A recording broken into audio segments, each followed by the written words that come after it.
նայում եմ իշխանությունը ասում է, որ ձեր հայրը ամենաերկար հանրապետական падգամավորն է եղել, որ եւ падգամավոր է եղել եւ պաշտոններ զբաղացրել, ոնց կարաք դուք նախկինների հետ կապ չունենաք։ Շատ լավ։ Գամ հորս օրինակով, ինչեւ 2008 թիվը եղել է 7 թիվը եղել է անկախ падգամավոր 13 տարի, 2007 թվականից հետո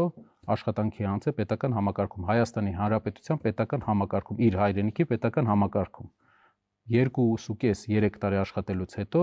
հրաժարական է տվել իր կամքով,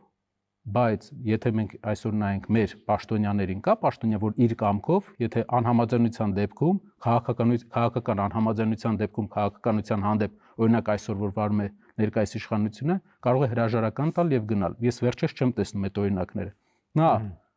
հրաժարական է տվել։ Անդիմադիր է եղել։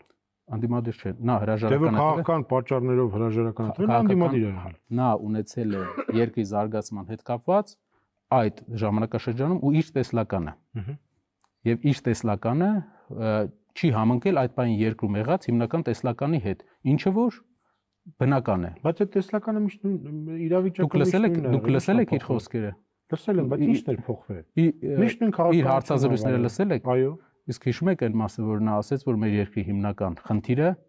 դա մասսայական թալանն է։ Որ թվին ասեց, բան Ղազար։ Որ թվին ասեց։ 2017 թվին։ Բա մինչև 17 թիվը։ Իսկ 17 թվին ինչ էր տեղի ունենում։